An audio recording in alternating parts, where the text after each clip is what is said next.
Well, he's going to get a third term. So Trump 28, Trump is going to be president in 28, and people just ought to get accommodated with that. So what about the 22nd Amendment? There's many different alternatives. At the appropriate time, we'll lay out what the plan is, but there's a plan, and President Trump will be the president in 28. I would love to do it. I have my best numbers ever. It's very terrible. I have my best numbers. Am I not ruling it out? I mean, you'll have to tell me. We can never let what happened in the 2020 election happen again. We just can't let that happen. And so the way we go, I know Kashya's working on it, everybody's working on it, and certainly Tulsi's working on it. So I know that this is a depressing thing to think about, but it's time to actually consider the likelihood that Trump doesn't intend on leaving office when his term is over. Or if he does intend on leaving, he could still undemocratically hand power to his successor in an election that looks free and fair, but isn't in actuality. And those clips that you just watched are more recent, but him and his allies have been flirting with this idea for a while now. However, talk is cheap. Saying something is one thing, but whether or not they're doing something is an entirely different story. The question is, what is he doing to maintain his grip on power? And the answer is quite a bit, actually. As the New York Times reports, he's putting election deniers in positions of power in an effort to seize control of elections from states. And he's also establishing what is de facto martial law that is threatening our entire system of governance, at least according to federal judges, as Slate reports. And we'll come back to both of those articles in a moment, since they both require more explanation. But the TLDR takeaway is that Trump and his cronies believe that they have unlimited power, and they're planning to use said unlimited power to maintain control of the country in perpetuity. But just listen carefully to the way that they talk about the power that they think they have. We have actually more power in D.C. because it's, I can change the mayor if I want. I can do whatever I want. I haven't had to. The president has plenary authority. A memo circulating on social media details the establishment of a National Guard response force that's going to be trained in crowd control and civil unrest and deployed in all 50 states by April of 2026. Can you verify the authenticity of that memo, and do you have any more information on the operations? I'm not going to answer particulars on something that may be in the planning process, but we definitely do have multiple layers of National Guard response forces. So he can do whatever he wants, including replacing a democratically elected mayor. He has plenary authority, which is near absolute control with no limits. They also won't deny the creation of a militarized quick response force to crush protests in all 50 states at a time when they're simultaneously indicting and arresting their political opponents and calling for the arrest of prominent opposition leaders who've opposed Trump. Moreover, Trump just signed NSPM 7, which basically classifies anyone who isn't MAGA as potential domestic terrorists, and we've reached the point where he's not even pretending to care about the Constitution. For example, he claimed that he would have support of Congress if he chose to officially declare war on Venezuela, since, he's been bombing them and killing people, but he's not going to do that because in his mind, he doesn't think that the Constitution restrains him. Listen. And Mr. President, if you are declaring war against these cartels and Congress is likely to approve of that process, why not just ask for a declaration of war? Well, I don't think we're going to necessarily ask for a declaration of war. I think we're just going to kill people that are bringing drugs into our country. Okay? We're going to kill them. They're going to be like dead. Okay.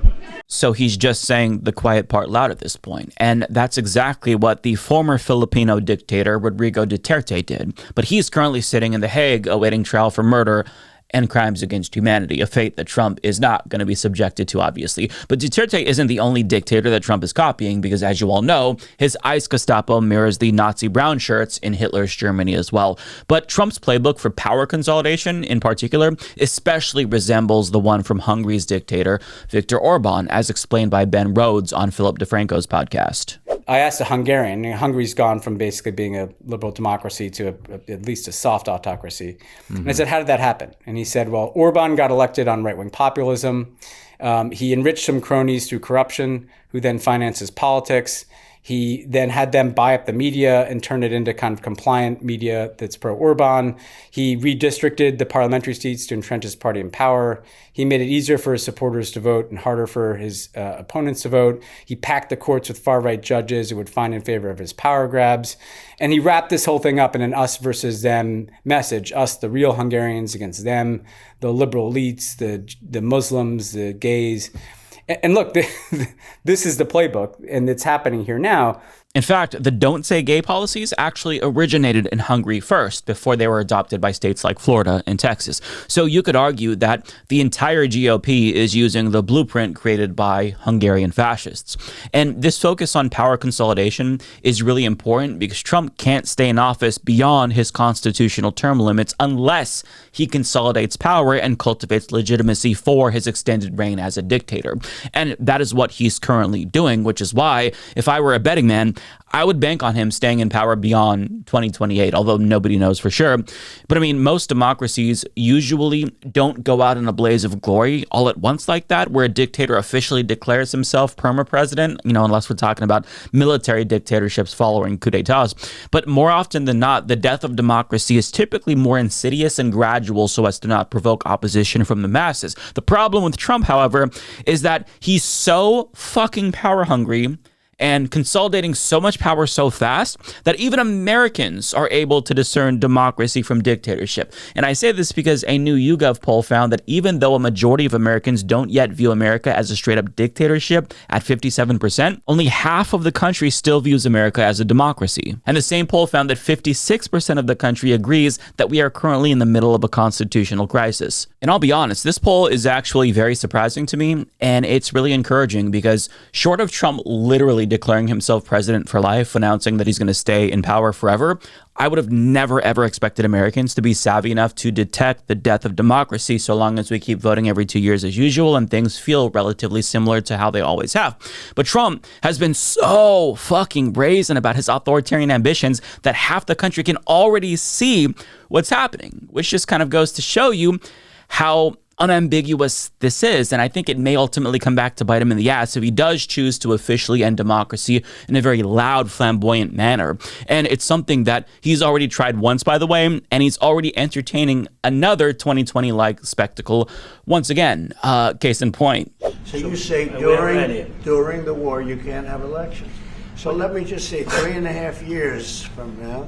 So you mean if we happen to be in a war with somebody, no more elections? Oh, that's good. I wonder what the fake. You like this idea? No, this is Totally funny. I'm sure he's just trolling. Except we can all imagine Trump saying, you know what, we're at war with the cartels or immigrants or gangs or Antifa, and then use that made-up emergency as a justification to suspend elections altogether.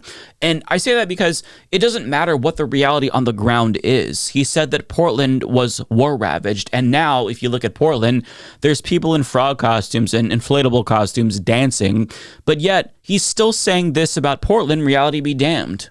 I mean, I looked the other night, Saturday night, Portland is like burning to the ground, and these people are saying it's just friendly stuff. The whole place is burning to the ground.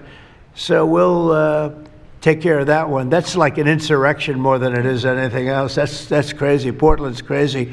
Those of us in reality look at Portland and see people in frog costumes dancing, but he looks at Portland and sees an insurrection. And he uses that word for a reason, by the way, because the presence of an active insurrection is a justifiable reason for any wannabe dictator to declare an emergency that leads to the cancellation of elections. But again, if he pursues this particular path and basically says elections are canceled due to this ongoing national emergency that he made up, that could lead to backlash and mass mobilization in the streets. And if that happens, that does threaten his power. But I mean, that's all the more reason why he's creating response forces to put down insurrectionists that challenge his power. That's why there's this buildup of troops in certain cities. And it's what Dahlia Lithwick and Mark Joseph Stern talk about in the Slate article that I referenced earlier, where they talk about judges sounding the alarm over Trump's deployment of National Guard troops to blue cities. In particular, they quote Judge Marsha Brazen of the Ninth Circuit, who warned in a recent dissent, quote, "This country could devolve into one in which the use of military force displaces the rule of law, principles of federalism, and the federal separation of powers, all fundamental precepts of our democracy long understood as protecting the liberties of individuals and the assurances of self-governance." And they explain, she is warning that we are on a path to martial law if the courts are not allowed to enforce the strict limits on the domestic peacetime enforcement of the National Guard by the president. She is warning that our representative government is on the brink of disaster if not extinction, if the courts allow the president to send in the military every time there are protests and dissent that he doesn't like, wielding the troops as a weapon against his perceived political opponents. So right now, there's a battle going on to determine whether or not the courts are going to remain as the last check on Donald Trump's authority. And as of right now, it's not looking good. It looks like the courts are losing that battle, mostly thanks to our rogue extremist Supreme Court. But normalizing the presence of troops in the streets is necessary in the event Trump does declare a national emergency to suspend elections. And this ties into the New York Times article that I referenced earlier about how Trump is elevating election deniers like Heather Honey to positions of power in DHS to oversee election integrity. And guess what? Before Trump promoted her, she also floated this idea of Trump declaring a national emergency in order to seize control of elections away from states, explaining that it would let Trump subvert Congress by giving him new emergency powers. But that was before she was in a position of power. The question is, what is she saying now? Has she chosen to moderate her stance and act like an adult now that she has authority? The answer, of course, is no. I say that because in a national call with election officials around the country, they came away alarmed because of the shit that she was saying. As the New York Times explains, rather than offering assurances that the federal government's election protection programs would continue uninterrupted, the new official, Heather Honey, instead used portions of the meeting to echo rhetoric that has infused the right-wing election activist movement that emerged since Donald Trump falsely claimed that his 2020 defeat was the result of widespread fraud, according to 5 people with knowledge of the call. Honey also repeatedly mentioned a report, often cited by election conspiracists, to support their claims that voting machines were rigged to favor Democrats, according to people familiar with the call.